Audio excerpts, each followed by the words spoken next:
Hey, hey, Paula, I wanna marry you. This story begins in Flint, Michigan.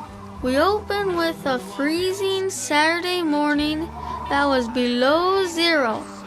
You could taste the snow and the fresh ice glistening on this winter day. There was a boy who was a troublemaker. He was 13 years old. He did not want to follow the rules of any teacher, parent, or sibling. His name is Byron Watson. He was angry, selfish, rude, disrespectful, and out of control.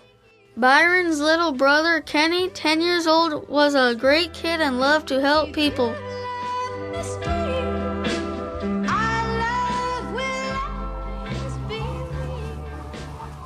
One day, Byron got his lips stuck to the window of the car because he was kissing his reflection.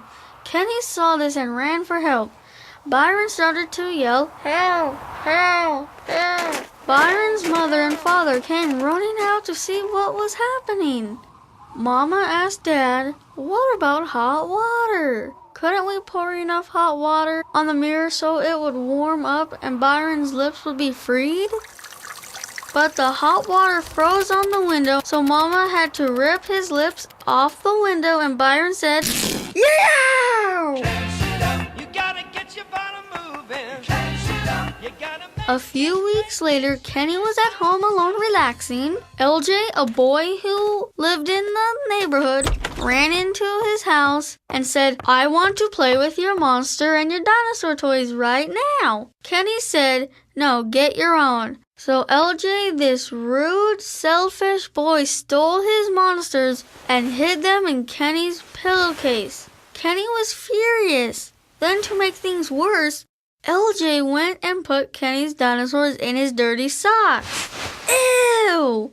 Kenny sent LJ home because he did not want to be around him. Kenny did not really want to be LJ's friend, but he did not have any other kids that were his age at the time.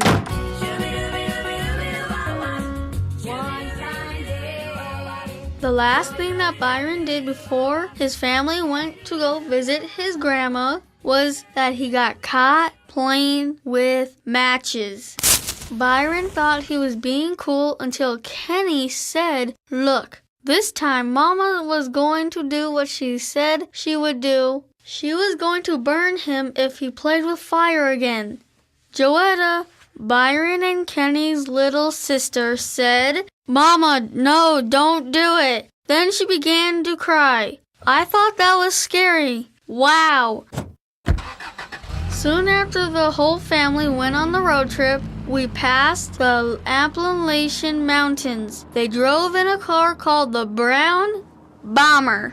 This was the only car they had. They took care of it like it was gold. The whole family was headed to Birmingham, Alabama, to their Grandma Sand's house. She said, "What are you all doing here today? You ain't supposed to be here till Monday." This was the first time Joetta and Kenny have ever seen their grandma. Grandma was strict, just like the Wicked Witch of the West.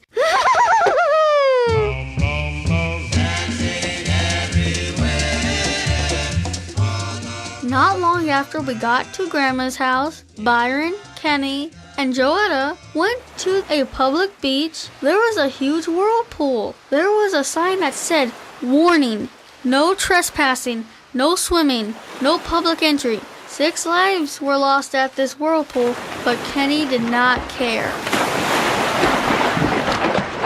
Kenny got caught in the whirlpool. Byron and Joetta had to get Kenny out of the whirlpool by tying a rope to a rock. She wore blue velvet. The next day, at Byron and Kenny's little sister Joetta's church, there was a bombing.